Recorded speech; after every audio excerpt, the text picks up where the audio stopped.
Welcome once again to our study of the Long Scroll. This is part 7 of our study with David Chaim Smith and Sophia. And we're going to pick up where we left off today by looking at this page that we covered in last session, but we're going to concentrate on the diagrams at the bottom of the screen here. And over to your extreme left is a diagram of the 10 Sefirot, the tree that everybody knows, with the concentric circles. And these are the two forms of the Sefirot that are generally known in Kabbalah. They're generally known as either the straight or linear Sefirot and the circular Sefirot. And a great deal is made of this in Lurianic Kabbalah to try to reconcile them. But the dynamic that is to be reconciled is really quite simple. And it goes right to the heart of what I've been talking about the entire time, the reconciliation of this linearized, or I should say conceptualized view of emanationism. The work that undermines the conventional conception of all of the Sefirot and all of the worlds and all of the phenomena is rooted in Keter. And when the root of reification in Keter is unmade, the rest of it just falls apart as a conceptual construct and can assume new meaning, deeper meaning, more profound meaning. So look at this little diagram here. Conventionally, in an emanationist conception, Keter and Malkut provide the top and bottom of a fairly linear conventional construct. It's like a map, an ordinary map, with a top and bottom. You know where the origin is, you know where the destination is. How much more conventional can you get than that? If you see it in the context of the circular Sefirot, and what Kabbalah tells us is essentially these are two ways of looking at the same thing. What would happen if you removed the reification of that outer periphery, which represents Keter? And just for those who don't know, in the circular Sefirot, the center of all the circles is the Malkut, or the ultimate Malkut, and the cusp of the periphery and the outer ring of the concentric circles represents the Keter of all Keters. If you unmake that outer ring, you unmake the echoes of all the containment that run towards the center. Where would Malkut be if it was not situated in the center of a circle defined by Keter? It would be freed. There would essentially be no restraint set upon it. Essentially what would happen is if you took off the reification of the outer ring, Malkut would be unlocalizable. It would be everywhere. The heart of the matter would be apparent throughout the entire expanse. So to unmake everything that reduces Malkut to limitations and designated coordinates, you find the root and Keter and unmake it. Does that make sense, Sophia? Yeah, so far. So why is it that you're starting from Keter instead of Malkut when you're doing this unmaking process? You're starting from neither one. You're going to ultimately be working on both of them at the same time. And that's the point I'm about to prove with subsequent diagrams.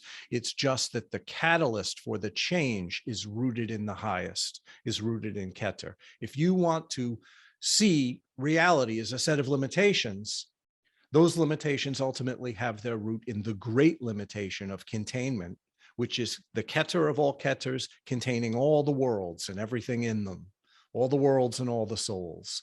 But if you unmake that root, everything is freed. It is the linchpin, it is the pivot point of the entire view.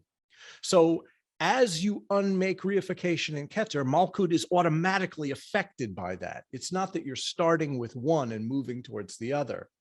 Causality itself falls away when the basic sense of overall containment is taken out. That's how the view changes. Now, the same exact scenario happens in the Klipa networks that we discussed last time in video number 6. And if you look at the upper right-hand diagram of the two circles that touch at the midpoint, that's called a vesicopiscis, right? And in this case, what it symbolizes is the overlapping territory that is implied between two circles, two states of containment.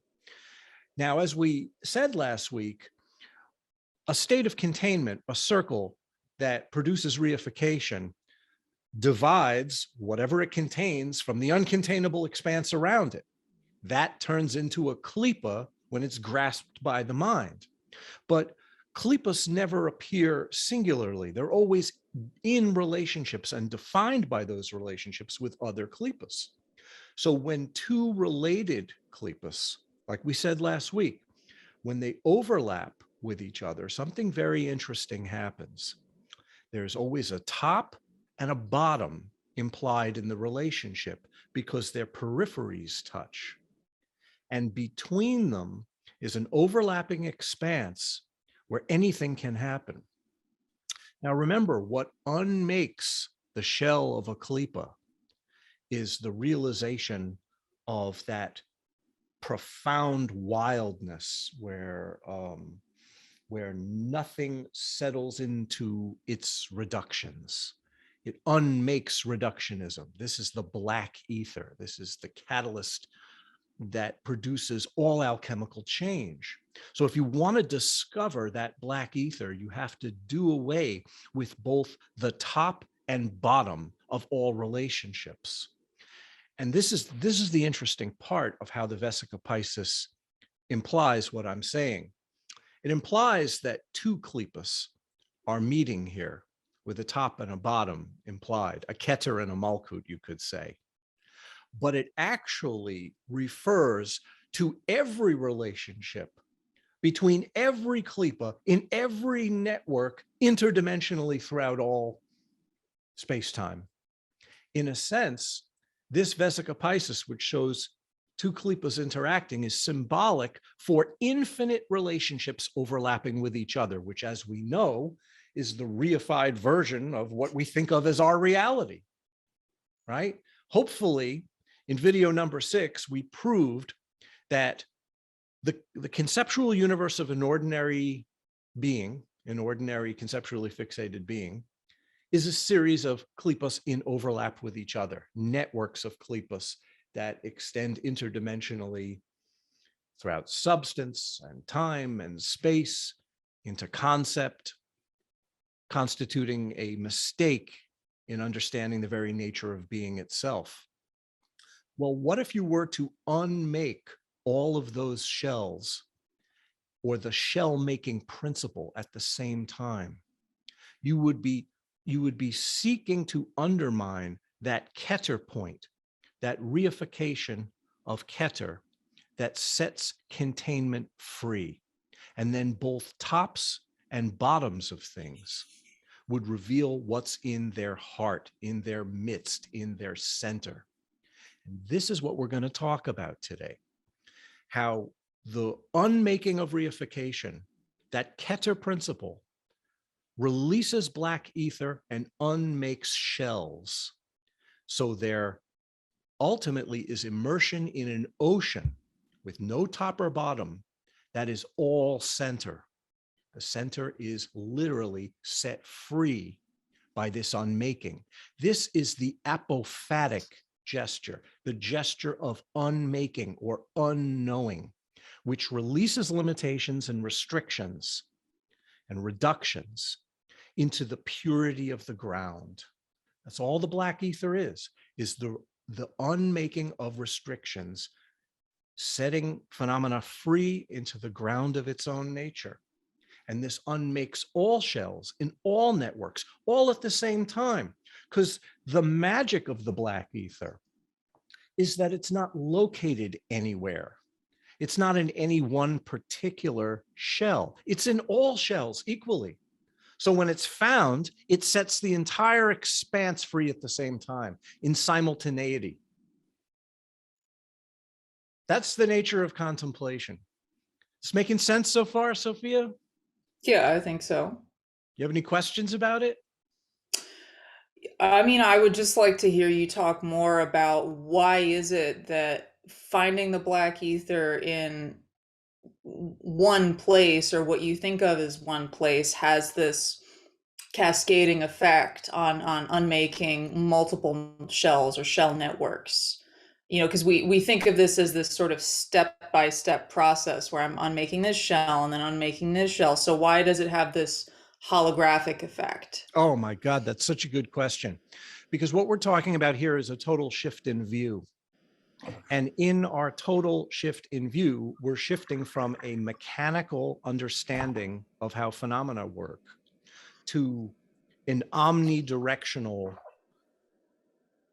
expansive wholeness and an understanding of wholeness that affects everything equally. Another way of saying that might be what you do with anything becomes, on the deepest level, what you do with everything.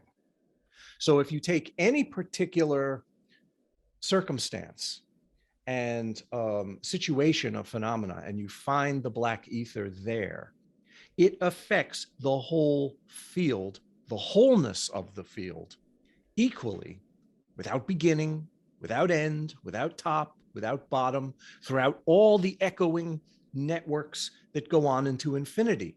What you do with anything becomes what you do with everything.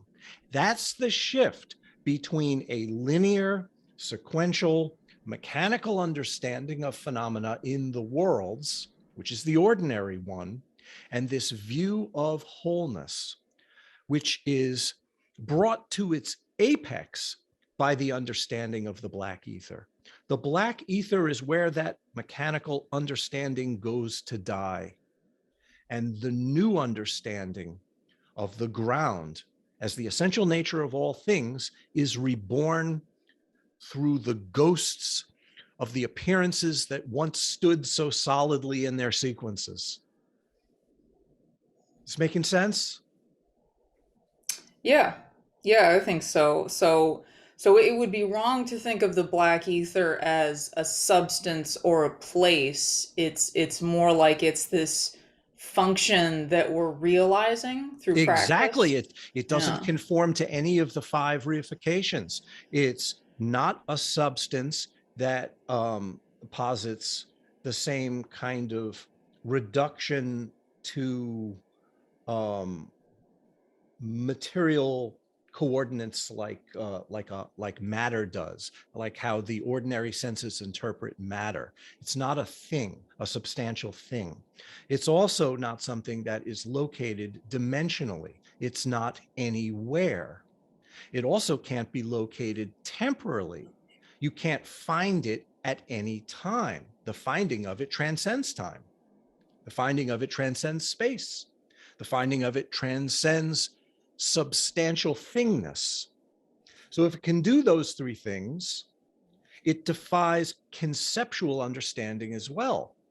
And if it can do that, if you can realize it non-conceptually, it defies even the ultimate reduction, the reduction that's cited at Keter, between being and non-being. It transcends that as well.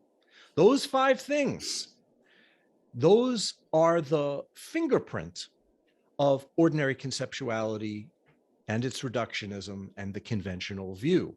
So you shift the view at the root through those five things. And in the course of that, the black ether is realized. The Keter point of all shells everywhere is unmade, which doesn't mean that it's permanent. It doesn't mean you realize black ether and everything's perfect and now you're enlightened. That's a fantasy. But it produces a gap, a space where realization can occur. And it can occur just like that, like a lightning flash. But the momentum of habituation is so strong that the conventional view will, for most of us, snap back. And then we have to do it all over again. That's why we call it practice. We are practicing.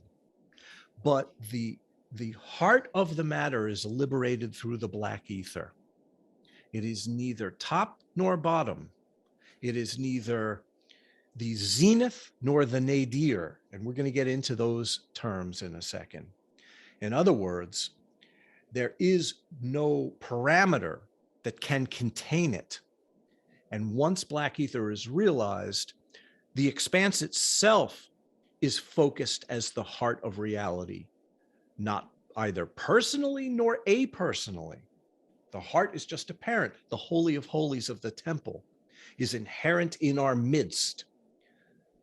But just remember what a human being is and what a human being does. A human being is always a self-referenced definition that corresponds to the perception of a body mind. This is me, right? My feet stand upon the horizontal plane of the earth, and my head is facing up towards the vertical trajectory of infinity above me. So I am this vertical standing upon the earth. This is me. And all things that I know are in relation to my image of myself. That's the reification of selfhood that produces the illusion of autonomous or separate identity. It has a zenith, which is its head. It has a nadir, which is the bottom of its verticality. It's usually associated with the feet, but on a deeper level in the subtle body, it corresponds with the base of the spinal column. So this vertical, we're going to talk about this. That is what's being set free as the shells of limitation dissolve. And Keter and Malkut radically change their meaning. The two aspects that define a human being and define all orientation that human beings hold as true, the top and bottom, the zenith and nadir, these are analyzed and studied through two terms that are mentioned in the Sefer Yetzirah, the aspect of the Teli and the aspect of the Galgal. We're going to get to this in a second, but having seen these diagrams on this page, we have some idea of the framework that it will take to approach those terms and what they imply, because they're aspects of the Nachash. They're the aspect of the serpent waveform, the field of infinite vibratory resonances that is shaped into phenomena. So watch this, like magic. What do you think of that? Hey, look at you. All right, so in this grand transmutation that I'm talking about, we have to get into a little bit more of the technical specifics of what it takes to get us to the point that we could unmake reification at the root at Keter, because that's a fairly grand aspiration. So what does it take? How do we actually do that? Well, we start by raising the life force, which is at our disposal. This is the currency that we're spending in being alive, that we usually waste on our desires chasing around what we think will make us happy, which is to acquire this or experience that or get away from something that we don't like and feel secure and safe and are essentially are self-pleasurizing. All the stuff that Freud said about the ordinary state is basically true for most people. It's the pleasure principle.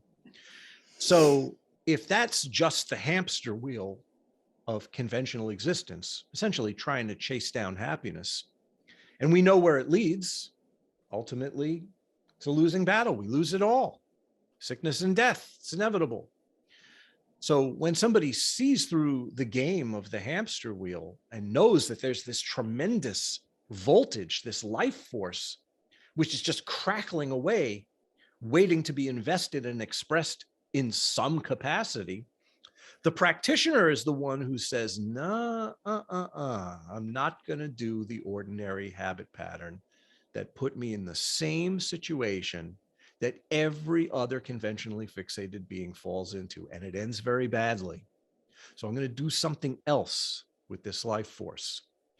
And the way that this life force is brought to the point that it can even approach the Keter is through exactly what the Sphirot on the Tree of Life represent. The sum total of that display, which is the Malkut, is brought to bear through the triad of Nahi, Netzach, Hod, and Yesod, right? The lower triad of the Ruach. And the life force is raised from that point and galvanized and focused to a higher capacity in the triad of Chagat, Chesed, Gevura, Tiferet, so that the totality of the Ruach sees what it's doing and aspires to something greater. This is what practice does. It raises and focuses life force. Then ultimately, that life force within the Ruach is summarized by the quasi-sphera of Dot. Dot is known as the false head because the true head, as we will see in various registers, is Keter. So what Dot is a stand-in for Keter in relation to conceptuality. Dot summarizes all of the energetic work that is done with the Ruach, which is largely conceptual work. But it's a false head. The nature of that summary at Dot is only good for approaching a greater sense of surrender, where Dot gives up everything that the Ruach has fixated on and sacrifices it, gives it over to Keter. And ultimately, that sacrifice, where Dot takes the sum total of the lower 7 sphirot, those 3 triads and Malkut, and pours it into Keter as the ultimate sacrifice. That giving it all away is what unmakes Keter at the root, and what unmakes reductionism and reification in the deepest possible way. If Dot is known as the false head, Keter is known and certainly articulated very specifically in Lurianic texts as the ultimate head, but in 3 registers. And we'll get to what that is in a second. There are 3 phases of Keter's capacity to change that we could talk about, because it's not so simple. It's actually the surrender of egocentric concerns and self-reification is a very complex matter. So in order to understand this, we have to look very deeply at how Dot surrenders everything that we think is real, because we're really talking about everything here. And the apophatic bath of that sacrifice involves things that we don't ordinarily think about. So in order to understand this, obviously there's something standing in between that point of Dot and the point of Keter, and that's Chokhmah and Bina. So what are we going to do there with the Chokhmah and Bina? Well, they have a crucial role to play in this aspect of surrender of the false head into the ultimate head. You with me so far? Yeah, so you're saying that the function of Dot is that it's gathering and containing everything that you think of as reality, and that's why it's this false head, and that acts as this sort of repository for the life force that you're going to use as your sacrifice to kind of get you past that point of realizing the true head at Keter. That's exactly right. It's a step-off point. It's a summary, because if you're going to surrender everything, doesn't it make sense that that surrender has to settle somewhere first in order to be given over cleanly and precisely? Mm. You know, Yeah. it's the step-off point of surrender, of the apophatic surrender, the true mystical surrender of self-referentiality, reductionism, conceptuality, and reification itself. And it gathers there so that its giving of itself can have a clear understanding of what it is that it's doing. It's pinpoint precise. It's not a sloppy, all over, unfocused surrender. It's the surrender of something very specific. The total understanding of everything from my point of view. Now think about it. Everything that is conceptually fixated and self-referenced is from my point of view, meaning the point of view of the body-mind, the body-mind identity. What is this thought in relation to my interpretation of it? What is this feeling in relation to the way that I feel it? What do I think of myself? What do I think of that which is other than myself? What do I think about the whole of space? You can't even have a conception of the whole of space in an ordinary way without it relating back to yourself as the one thinking about it. So obviously, all the forms of knowing that give us a sense of our reality from a conceptual standpoint are self-referential. You're in there at the heart of it all as the perceiver, the identity who is perceiving. That's what you're giving away. Because when you give that away, it's all liberated. So that's a very, very important focal point that is the job of dot to coalesce. It's the coalescence of the false head, the false understanding of what is real and what is unreal. So very you know what this reminds me of so it does dot continually, are you making new dots in this process?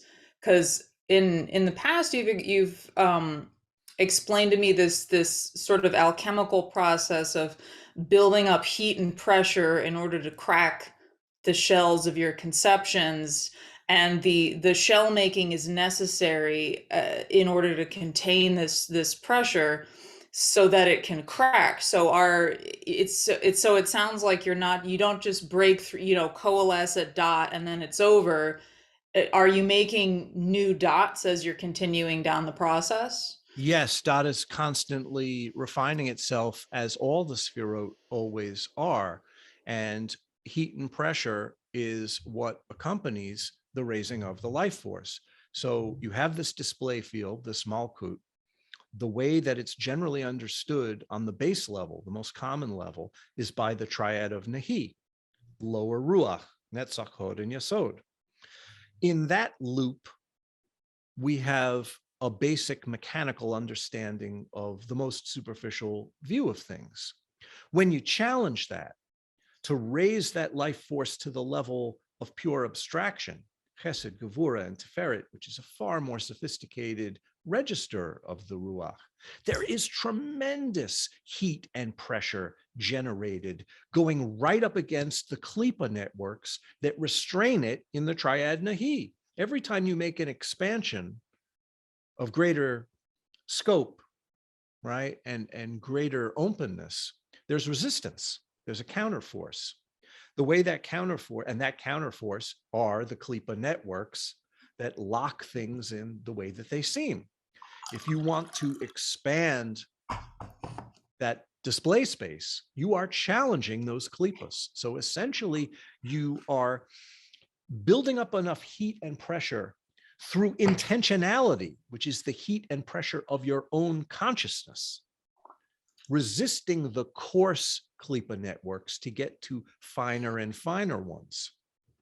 And here's the thing that I didn't even want to mention, because this might confuse people, but every time that you do that, every time the heat and pressure makes a breakthrough between a set of Klipa networks that are coarse on one level to a finer and more subtle set of Klipa networks, you are tapping into the black ether in those Klipas to some degree. So every breakthrough involves the black ether, but it's not in an ultimate sense. It's in a provisional and relative sense. The ultimate, final, absolute challenge to all klipas everywhere is the keter of all keters, where the sum total of ruach surrenders itself. That's the great apophatic mystical surrender. And that certainly involves the black ether. But it should be stated that the steps along the way where the heat and pressure is utilized are only successful by the virtue of the black ether being liberated bit by bit. But ultimately, it's all given away. So I'd rather talk about that, obviously. But yes, to go from triad Nahi to triad Chagat involves tremendous heat and pressure. And the heat is the fire of life force. And I'm not just talking about life force in the intellect or in the vital essence of the body. I'm talking about the sum total of the wholeness of being that is your reality. All of it is brought to bear in these transitions. Because when the mind truly changes, It carries its entire reality along with its trajectory of change. Everything changes when you change. When you change, your whole reality changes. So can you imagine the amount of life force that exerts heat and pressure on those klipas in order to liberate them into their register of black ether, in order to make a leap, a real leap, a true leap, where everything becomes different and the whole universe is reborn? It happens between the lower register of the Ruach and the upper register of the Ruach, but it happens a million times more at the point where Dot summarizes everything and throws it all into the fire as it approaches Keter. So this is an apophatic system of contemplation. So ultimately, it's winner take all. It's all or nothing at that point. And with every breakthrough, not only do we find some aspect of black ether that unmakes the restraints, but there is tremendous life force released from those restraints. And the klipas themselves are a reification of mercury, what we call mercury salts, right? The salt or the constriction of the vital fluidity of consciousness that's known as mercury. And every time that happens, there's pain associated with breakthrough. There are toxins that are said to fly, meaning toxins are released as the view expands and the territory opens up. So it's not for free. It's not all a happy romp in esoteric wonderland. It certainly is that joy, to be sure, but it costs something. Every leap hurts because toxins are released. Yeah, go ahead. Is this because the thing that you're releasing is something you're identifying with? So it's if you're cutting off a piece of yourself. Does that make sense? Yeah, of course, because you're used to it. It's if you're stuck in a reality, you've acclimated to it and you're habituated to it. So it's comfortable. It's safe for you. When you challenge it and you break into something new, it's logical to assume why you'd be uncomfortable.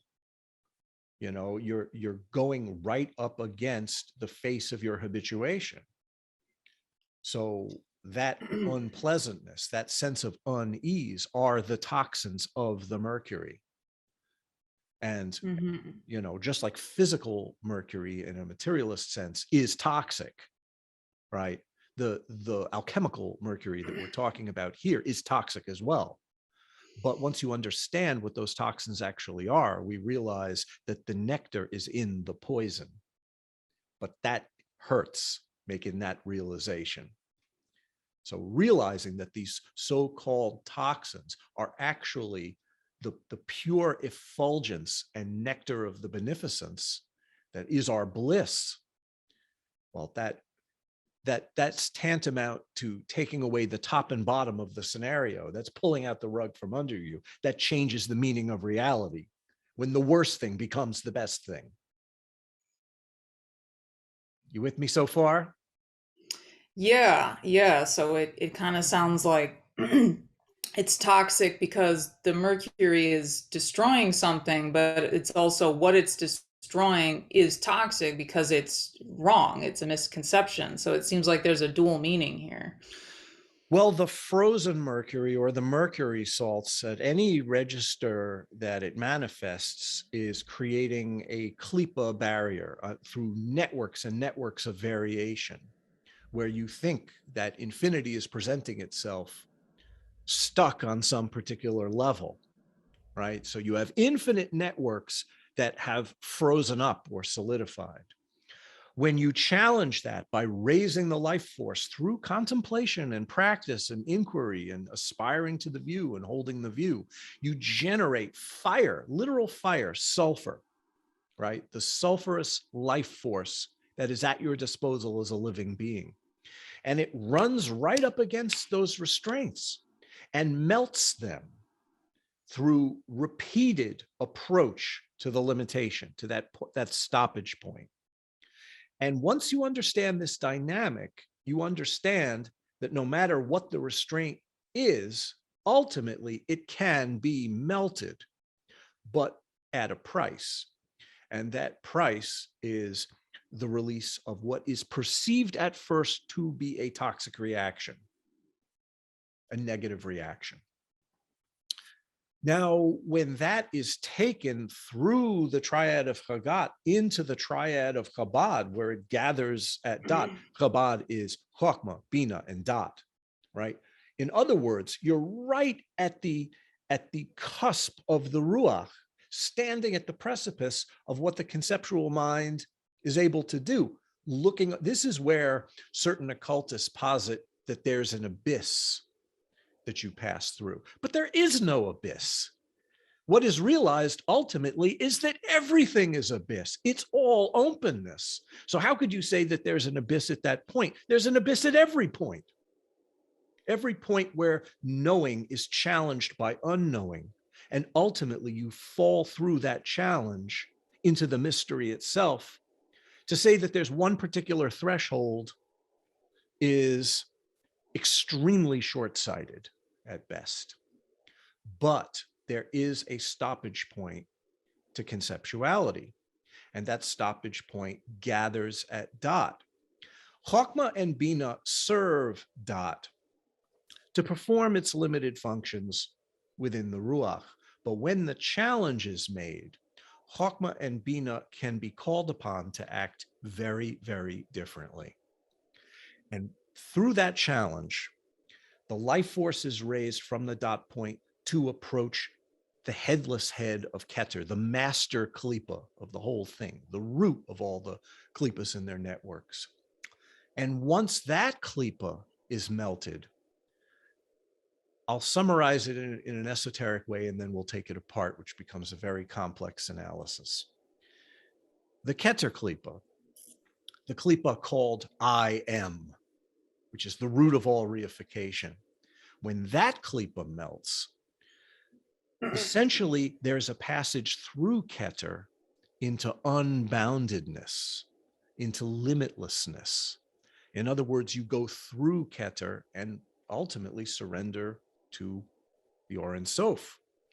But something very interesting happens. The world doesn't go away. So something about that limitation falls back into itself, falls back into its own heart, and joins with its own life force to change the meaning of things from the heart level.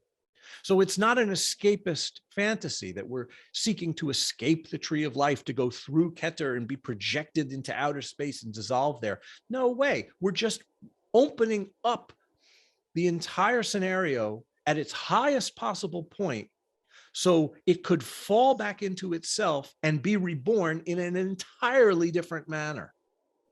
And this is the self-liberation of all phenomena. What it takes to do that, and that transition that I'm talking about here is the transition between Dot and that ultimate surrender at Keter that opens Keter up into an open door. That involves a use of Chokmah and Bina, which is purely mystical. And this is what we're going to talk about next. So let's stop here and start the next video at that point, talking about how Chokmah and Bina, which become the sun and moon in our symbol system, are used alchemically. Unless you have any more questions. Sophia. I'm just trying to soak this all up right now. This is good. Okay, so thank you for tuning in to episode number 7. I will see you once again at episode number 8. Hi-ho!